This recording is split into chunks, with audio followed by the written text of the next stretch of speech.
ये लो भैया, पूरे 12 किलो गेहूं है, अच्छे से पीस देना। हाँ ठीक है, शाम को आकर ले जाना।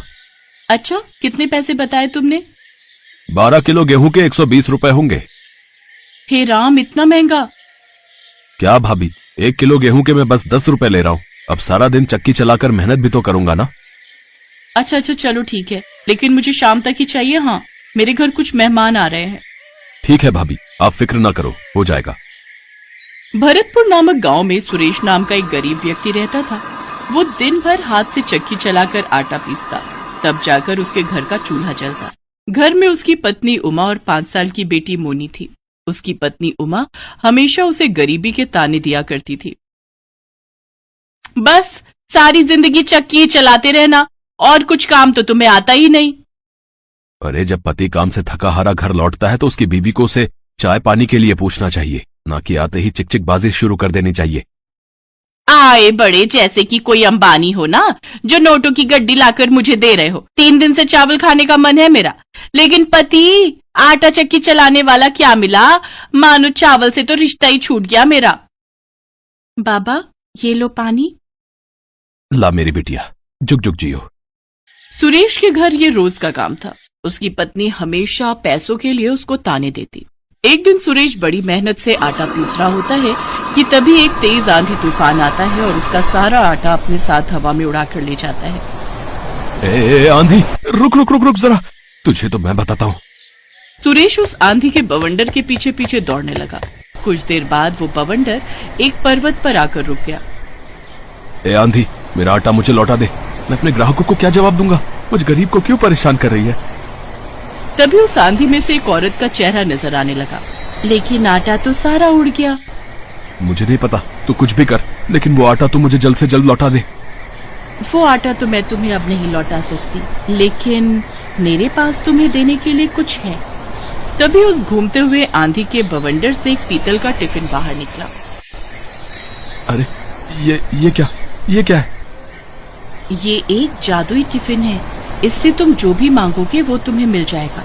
ये तुम्हारी सभी मांगे पूरी करेगा, लेकिन इसके लिए तुम्हें पहले ये मंत्र बोलना होगा। ऐ मेरे जादुई टिफिन, कर दे मेरी मुराद पूरी। जो मैं मांगू मिल जाए मुझको, रहे न कोई ख्वाहिश अधूरी। जल्दी से इस टिफिन को भर दे तू आटे से। सचमुच बड़े ही कमाल का है ये तो। सुरेश खुशी खुशी उस पीतल के टिफिन को लेकर अपने घर पहुंचा। घर में सुरेश की पड़ोसन और उमा की सहेली बिंदु आई हुई थी। उसकी नजर पीतल के उस टिफिन पर जाती है। इस कंगले के पास ये पीतल का टिफिन कहाँ से आया? बिंदु को देखकर सुरेश चुप हो गया और उसने वो टिफिन अपने पीछे छुपा लिया। टिफिन को छुपाते हुए देख बिंदु को उस पर शक हुआ और वो बहाना बनाकर वहां से जाने लगी। अच्छा मैं चलती हूँ, बहुत देर हो गई है, मेरे वो भी काम से आ गए होंगे। लेकिन बिंदु बाहर जाकर खिड़की से सारी बातें सुनने लगती है। क्या है, क्यों घोड़े पे सवार हो रहे हो?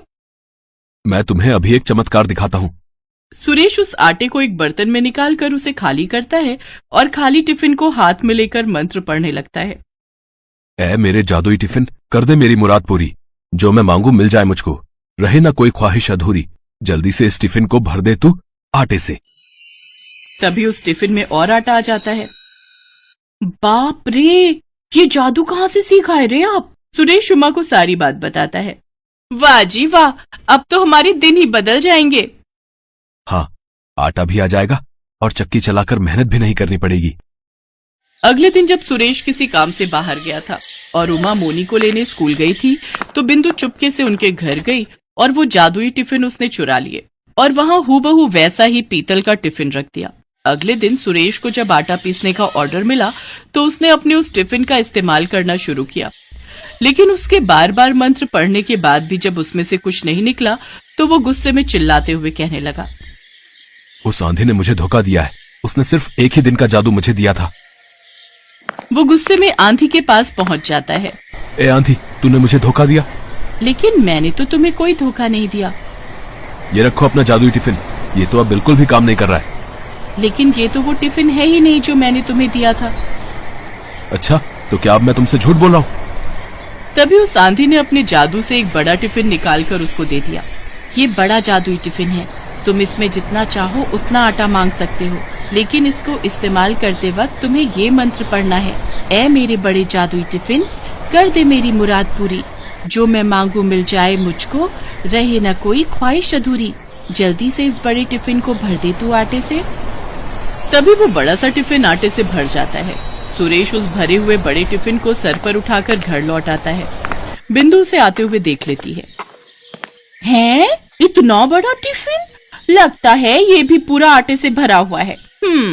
अब तो मुझे इसे भी चुराना ही होगा। घर आकर सुरेश उमा को फिर से सारी बात बताता है। सच में जी, ये तो बहुत बड़ा टिफिन है। अब तो हमारी कमाई खूब होगी। हाँ उमा, जितना पहले मैं महीने भर में जाकर कमाता था, उतना अब मैं एक दिन में कमाऊंगा और मैं खुद का आटे का बड़ा सा गोदाम खोलूंगा।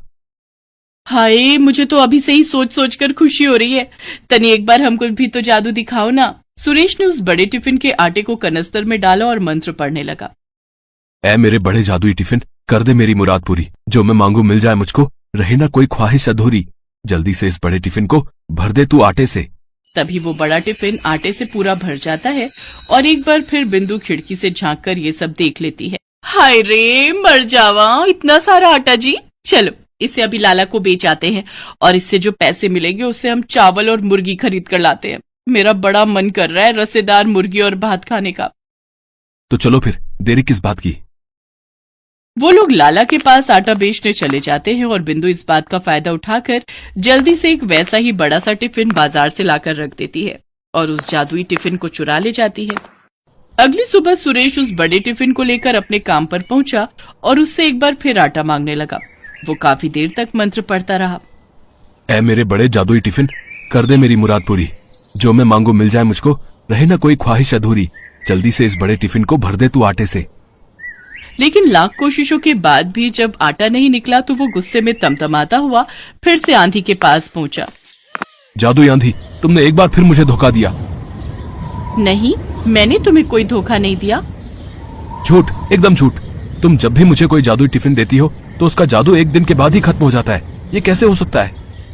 आंधी ने जब उस बड़े टिफिन को देखा तो वो समझ गई कि ये वो जादुई टिफिन नहीं है। इस बार मैं तुम्हें एक ऐसी चीज दूंगी जिससे तुम्हें समझ आ जाएगा कि मैंने तुम्हें धोखा नहीं दिया। आंधी अपने जादू से एक डंडा निकालकर सुरेश को देती है। लेकिन इस डंडे का भला मैं क्या करूंगा? इसको तुम ले जाकर अपने घर पर रख देना और जब तुम्हें वो चोर मिल जाए तो उससे कहना, ऐ मेरे जादुई डंडे, दिखा दे तू अपना कमाल, जो भी आए तुझे चुराने उसका तू कर दे धमाल। सुरेश एक बार फिर उस जादुई डंडे को लेकर घर आया और एक बार फिर बिंदु ने उसे देख लिया। जरूर इस डंडे में भी कोई जादू छिपा होगा। अब किसी तरह इसे भी चुरा लेती हूँ। अगले दिन मोनी जब स्कूल गई हुई थी तो सुरेश और उमा ने घर से बाहर जाने का नाटक किया और दरवाजा खुला छोड़कर चले गए। इस बाट में बैठी बिंदु जल्दी से उनके घर के अंदर जाती है और उस डंडे को चुराने की कोशिश करती है। लगता है सभी बाहर गए हैं। जैसे ही बिंदु ने उस डंडे को हाथ लगाया तभी सुरेश और उमा वहां आ गए और सुरेश ने मंत्र पढ़ना शुरू किया। ऐ मेरे जादुई डंडे, दिखा दे तू अपना कमाल, जो भी आए तुझे चुराने उसका तो कर दे धमाल। तभी वो डंडा बिंदु को पीटने लगा। अरे रे, मर गई रे, मर गई। हाय दैया, कोई मुझे बचा लो। हा, आई बड़ी सहेली होकर अपनी सहेली के घर चोरी करती है। हाँ, जल्दी से हमें हमारे जादुई टिफिन लौटा दो, नहीं तो इस डंडे की पिटाई से आज तुम यहीं मर जाओगी। हाँ, अभी लाती हूँ। जब तक बिंदु ने सुरेश को उसकी अमानत नहीं लौटाई तब तक उस डंडे ने उसकी पिटाई जारी रखी। बिंदु दौड़कर अपने घर गई और वो दोनों जादुई टिफिन लाकर सुरेश को दे दिए। अब रुक जाओ जादुई डंडे। अब आज के बाद हमारी कोई चीज चुराई ना तो याद रखना। हाय, इतनी मार खाने के बाद तो मैं तुम्हारी क्या किसी की भी कोई चीज नहीं चुराऊंगी। इतना कहकर बिंदु वहां से 9-2-11 हो गई। अब बड़े और छोटे जादुई टिफिन की मदद से सुरेश आटा निकाल कर बेचता रहा। आज के बाद उसे चक्की चलाने की जरूरत ही नहीं पड़ी।